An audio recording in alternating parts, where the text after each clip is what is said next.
சந்துக்கு ஏறிடுவாய்.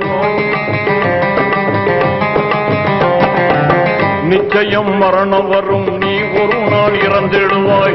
நேசரெல்லாம் அழுத பின்னே நீ சந்துக்கு ஏறிடுவாய். அச்சான கபர்ஸ்தானில் நீ அடங்கி மண்ணாவாய். அச்சான கபர்ஸ்தானில் நீ அடங்கி மண்ணாவாய். அறுதியில முனை எழுப்பும் இறுதி கியாமத் நாடு வரும். அந்நாளை உணர்ந்திடாமல் ஆணவத்தால் பேசுகிறாய்.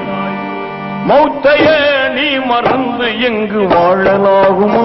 மாறிடும் வாழ்வினில் மூழ்குதல் நியாயமா?